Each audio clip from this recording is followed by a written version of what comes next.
read most social skills books and the author will pretty much argue it's important that you do one thing and one thing only in order to connect with others. Learn their name and use it at every opportunity. Why? Well, apparently the logic behind this is that people love hearing the sound of their own name. But is this true? If you've ever been on the receiving end of someone constantly using your name, you'll know what starts off as a nice personal feel to their words soon sparks your suspicion of them trying to manipulate you and soften you up like a plump peach. For example, "Hi there, nice to meet you." Yeah, and you? "What's your name?" Lewis. "Lewis. Ah, nice name. Lovely name, in fact. Tell me, Lewis, where are you from?" England, actually. "Ah, England. Lovely country, Lewis. I've been there before.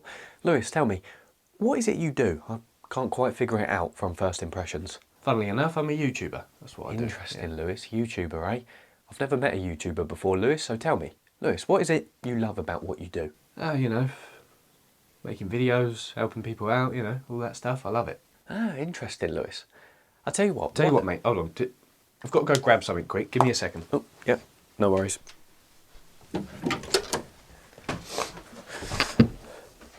Say my name one more time and I'm going to flatten you out.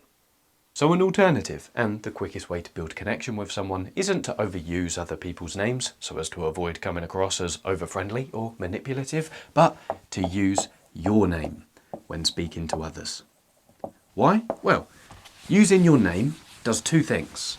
Number one, it reminds other people of what your name is, so they're now no longer thinking in their mind while listening to you, "Oh my God, what was his name? This is going to be so awkward when I ask him." Don't know why I was pushing out a fat one there. So they're more present in the conversation and the conversation flows better. But most importantly, mentioning your name to others humanizes yourself. The opposite of this, point number 2, is if you've ever seen a suspect in a detective interview, you'll notice that most criminals don't want to offer their name to the police. Why? Well, because what does it mean to offer your name to someone at a very deep psychological level?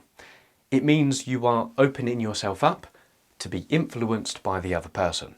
If you give me your name, I have a lot more influence over you than I would have if I didn't know your name. So offering your name to someone is an act of vulnerability, which is a great idea if you want to connect with someone, but it's not exactly the best idea if a policeman is stood in front of you questioning why you was caught on CCTV last night stealing the cash register from the local bakery while wearing a latex balaclava. So to be practical here, I found in my experience that there are 2 easy ways you can mention your name during a conversation. Number 1 is when you're telling a story, and number 2 is when you're talking about your interactions with others. Storytelling, pretty standard. You might reach a part in your story where you're telling the person something someone else told you. For example, I might say, "And then the bloke told me," he said, "Lewis, vaya con Dios." Number 2, talking about your interactions with others. This is a very fun way to do it. Let's say I'm having a conversation with someone and they ask me a question such as, "So, are you close with your mum?" I could respond with, "Yeah, very close with my mum. We get along very well. Although, come to think of it, she is always nagging at me saying, 'Lewis, you need to do this,' or 'Lewis, you should do that,' which is the only downside of having a very caring mum." Just realised the other day I did this in the gym. Sparked up a conversation with a new guy, never spoke to him before. 10 minutes into the conversation, we were talking about training or whatnot. Hadn't got each other's names yet. And he asked me a question. He was like, "Oh, so how come you've started training in this gym?" And I'm pretty sure I responded along the lines of, "Well, I had a conversation with myself one day and I just said, 'Lewis, it's time to stop training calisthenics and actually get in the gym.'" And then I learned his name. 30 minutes later, finished my workout. So I was walking out of the gym, but before I left, turned round, saw the guy, remembered his name was Harry, said, "See you later, H." He said, "See you later, Lou." And as I walked out, I started smiling and I thought, oh, connection's been built. Names have been established. That's a quick example. Finally, the coolest way I've ever heard of someone mentioning their name in a social interaction was Chris Voss, the negotiation expert. He walked into a shop to buy something. Lady behind the counter was stood there, all happy and smiley, and he said, put the thing on the counter, "Any chance you could do a discount for me today, love?" She said, "No, sorry," straight away. Instant objection. Then he followed it up with, "Well, my name's Chris. Do you do any Chris discounts?" And I think the story goes, she then smiled, laughed, spoke to her manager and processed a discount. So Maybe that's a little social challenge for you the next time you're buying something. Go in, ask for a discount, knowing they're going to say no. Have a little pause, look them in the eye, smile, maybe a bit of rizz. Sorry, I had to use that word.